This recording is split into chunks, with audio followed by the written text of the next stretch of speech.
My name is Carol Picotte. I reside in Wagner, South Dakota.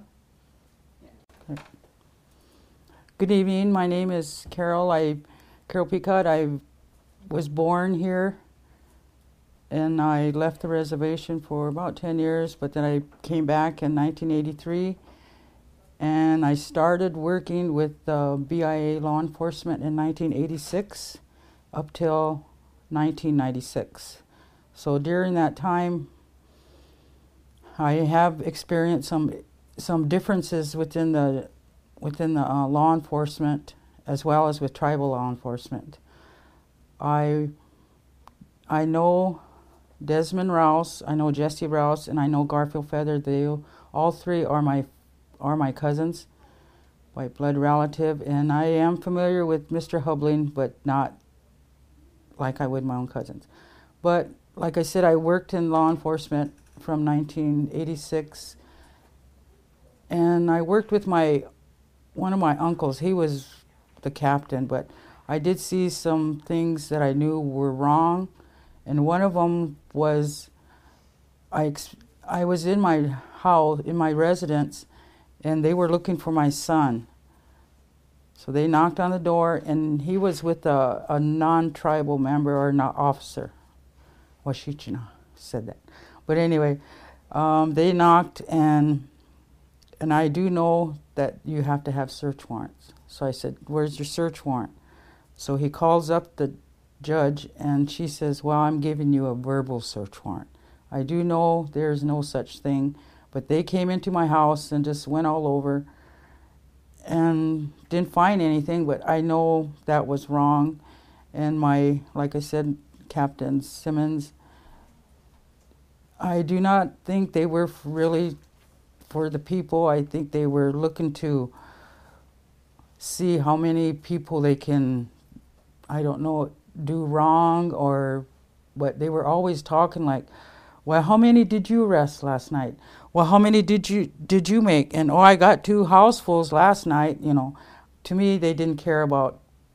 They were more or less on their little trips of ego trip, how many, and didn't care about the statistics of the people they arrested, because a lot of people around here, I included, we have low unemployment, poverty, stuff like that. A lot of people don't have with job unemployment and so forth. So that was one thing, and I experienced another thing with my son over in the law enforcement over in Lake Andy, South Dakota, which is where all our prisoners are taken, they're housed there, so forth. My son, they have a drunk tank. I don't know if you guys are familiar with that, but usually a drunk tank, you hold him there for 4 to maybe 8 hours at the most, and then they're moved to. But they kept my son in this drunk tank for like 3 days, and it was, bad, unsanitary, bad, feces on the wall, and, because you don't know what they're doing when they're, they don't know what they're doing when they're drunk or intoxicated or whatever. But I tried to get help. I have a relative that works in the IHS, Indian Health Service, trying to get him over there to see how they were treating, people over here. And yet our law enforcement, the county law enforcement, they charge like $75, maybe it's even higher now. But when I was working there, it was $65 a day per prisoner.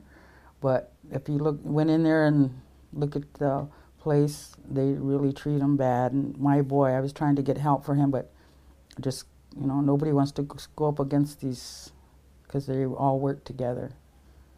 So I think our hands are really tied when we come into stuff like this. But back to the boys, Desmond and them, I worked, like I said, and one of the captains, he asked me to interview one of the children. And I know her today, I seen her today, and I'm not in no capacity, I don't have no degrees or anything like that to even try to talk to a child, as to what happened, trying to get something out of a child like that. So, but I took her out and we had something to eat, and kind of roundabout way just got it in there real quick, and she, just, nothing happened to me. You know, and you don't try to dig or, just, that was it. So then took her home, and so that was really something where I thought, that was kind of put on me when it really shouldn't have been.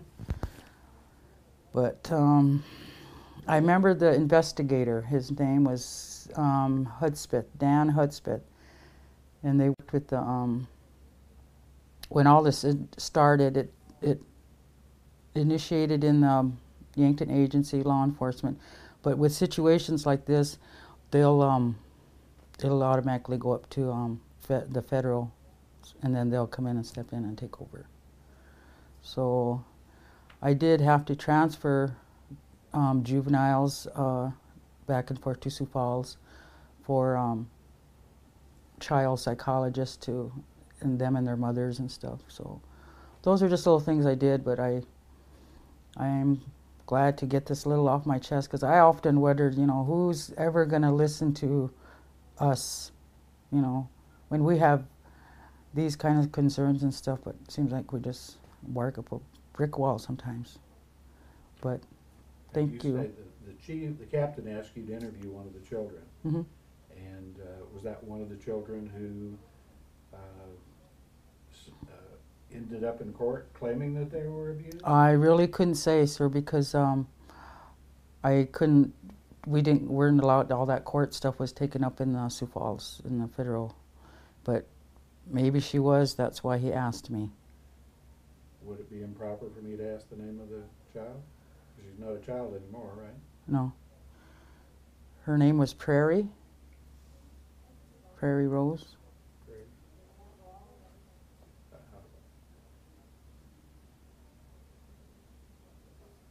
I don't know if that's one of the ones or not. That's a relative of, yeah. She was also taken.